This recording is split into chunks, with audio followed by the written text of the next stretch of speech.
이진숙 방통위원장부터 얘기하겠습니다. 오늘 이제 이진숙 방통위원장의 탄핵소추가 헌법재판소에서 기각이 됐습니다. 기각이 돼서 업무가 복귀됐죠. 이 내용을 한번 짚어보도록 하겠습니다. 헌법재판관 8명인데 4명 서로 의견이 엇갈렸습니다.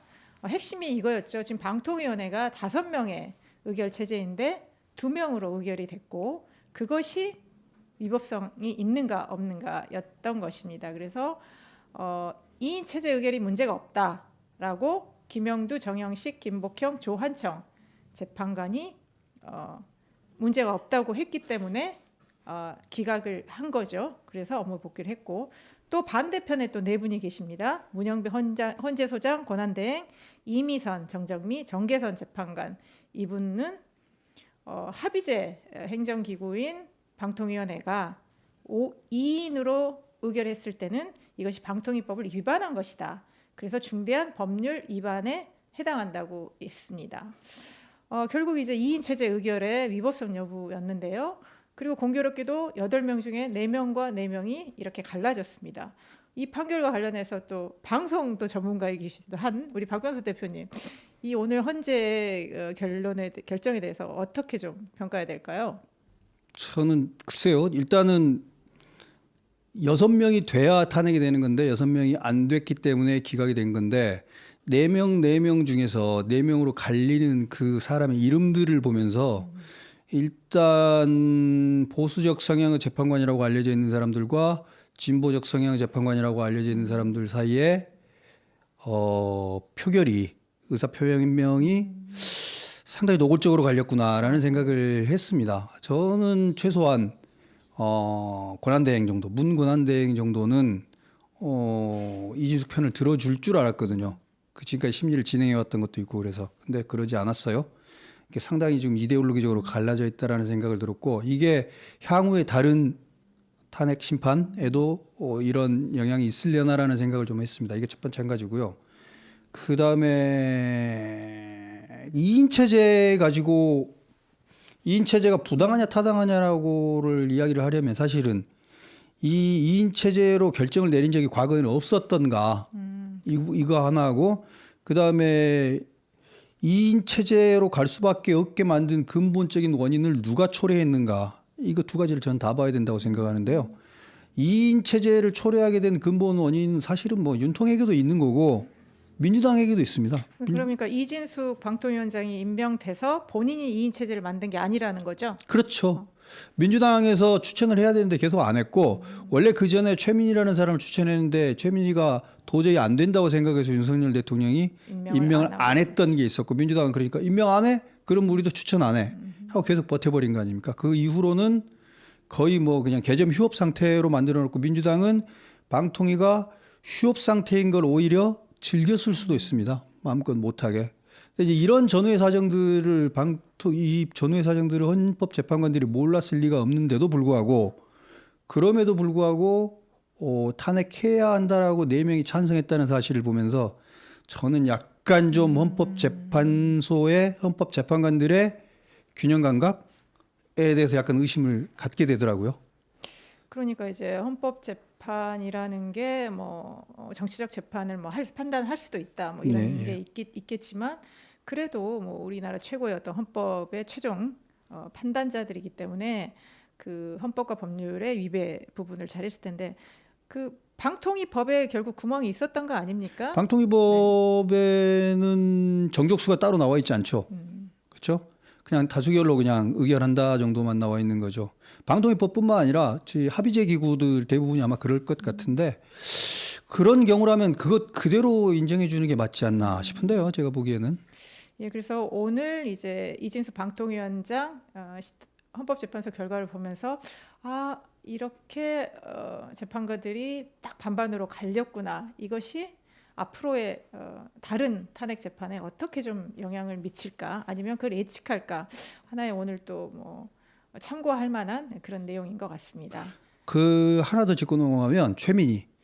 그 대통령은 윤석열 대통령은 최민희는 방통위원을 할 수 없다라고 판단을 했던 거고요. 이 전과 특히 공직선거법 전과나 이 문제가 있었기 때문에 그런데 마지막에 문통의 사면을 받고 나서 이재명은 아무 문제 없다고 생각하고 최민희를 국회의원 공천을 준 겁니다. 네. 그리고 지역에서도 뽑아서 국회의원이 된 거죠. 그러니까 최민희에 대한 평가가 서로 갈렸다는 점이고 최근에 최민희의 행보나 그 발언들까지 보면서 과연 민주당 이재명 대표의 선택과 민주당 당원들의 최민희 선택이 과연 옳았는가에 대해서는 뭐 본인들이 가슴에 손을 얹고 반성을 해봐야 된다고 생각합니다. 근데 뭐 최민희 의원 본인 입장에선 결과적으로 그냥 방통위원 안 가고 국회의원 배치 단계는 안 가 아닌가? 훨 낫죠, 그쵸? 당연히. 지금 뭐 위원장까지 하고 있으니까요. 이재명 체제가 아니었으면 최민희 의원은 공천 절대 못 받았을 겁니다. 글쎄요, 예. 그런데 지금 뭐 위원장까지 하면서 또 방통위에 상당한 또 뭐 영향을 미치겠고 뭐 이진숙 방통위원장이 돌아왔으니 또 불꽃 튀는 그러겠죠. 그런 것들이 있을 것 같습니다. 그런데 지금 뭐 민주당이 탄핵을 29명을 그동안 했다고 하잖아요. 건수로 29건수고 실제로 사람은 13명? 네, 그렇죠. 중복이 있으니까. 네. 그래서 워낙 그 민주당이 탄핵한 사람이 많아서요. 직무 정지된 사람이 많아서요. 우리가 좀 잊고 있었어요. 그래서 나도 있어요라고 어제 국회에서 정말 이렇게 한탄을 한 분이 있더라고요. 저도 잊고 있었어요. 박성재 법무부 장관도 지금 탄핵이 돼 있거든요. 근데 탄핵 사유 기억하세요? 뭐 이재명 대표를 째려봤다? 설마 그건 아니겠죠. 그런데 어쨌든 그래서 어제 박성재 법무부 장관이 이제 국회가 지금 그거 하고 있지 않습니까? 국정조사. 윤석열 비상계엄 국정조사 하고 있는데 거기 나와서 그런 거예요.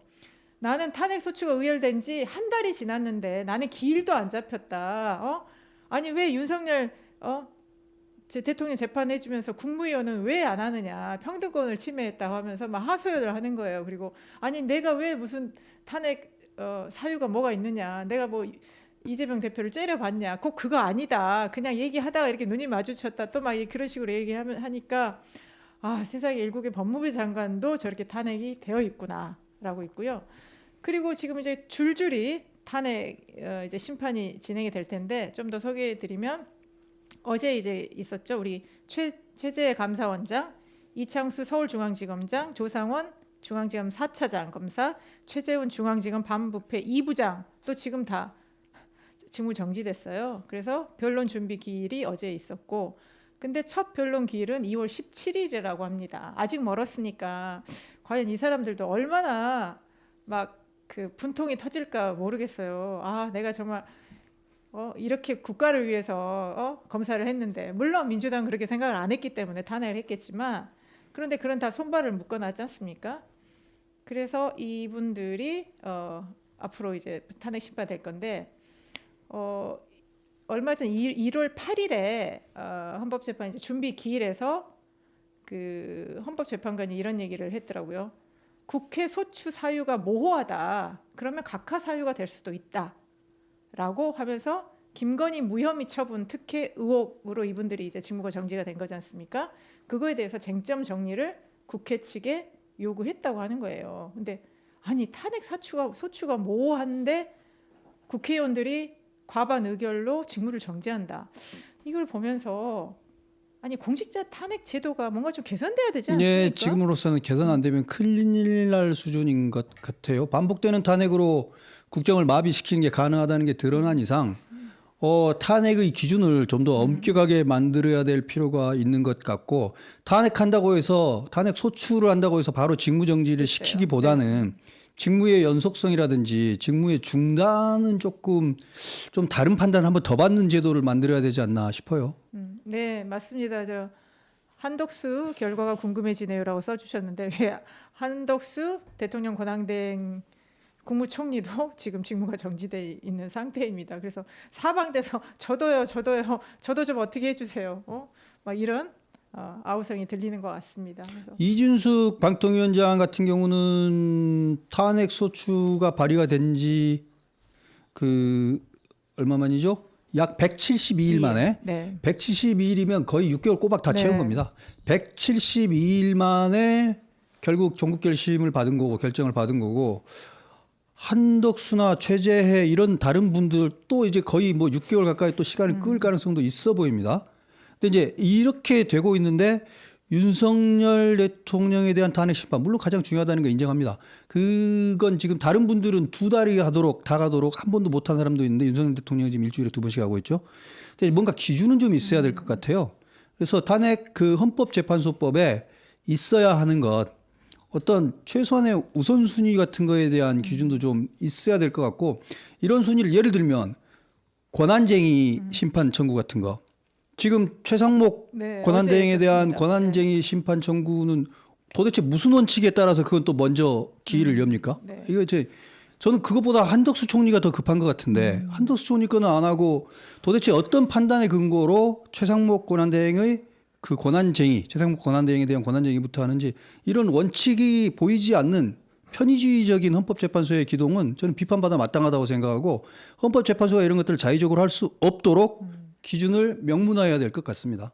그렇죠. 그러니까 이 밀려 있는 헌법 재판 중에 유독 최상목 그 권한대행이 헌법재판관 한 명을 임명하지 않은 거에 대해서 국회 측이 제기한 권한쟁의 심판을 지금 빨리 속도를 내고 있으면 결국 이거는 헌법재판소하고 직접적으로 관계된 일이기 때문에 헌법재판소가 빨리 움직이는 거 아니냐. 그러면 뭔가 공정성이 있는 것인가, 원칙이 있는 것인가 이거에 대한 의문을 가질 수밖에 없는 그런 상황인 것 같습니다. 그리고 최상목 권한대행 바로 방금 그 말한 그 헌법재판관의 임명권인데요. 대통령의 헌법재판관 임명권인데 이거 헌법상의 권리거든요. 권한이거든요. 대통령의 권한인데 이 부분에 대해서 헌법재판소가 편의주의적인 발상으로 오판하지 않았으면 좋겠는데요. 헌법을 물론 해석할 권한을 가지고 있는 건데 자의적으로 해석할 권한까지 준 건 아닙니다. 대통령에게 임명권이 있다라고 분명히 되어 있는 헌법 구절이 있기 때문에 그거 그대로 문구 그대로 해석하기 바라고요. 그거 임명 안 하면 권한을 오남용한 거라고 그렇게 평가하지 않기 바랍니다. 이거 지금 헌법재판소 이게 상당히 위험하거든요. 헌법을 가지고 장난하는 상황이 올 수도 있다는 생각이 들어요. 저는 그런 거 안 했으면 좋겠습니다.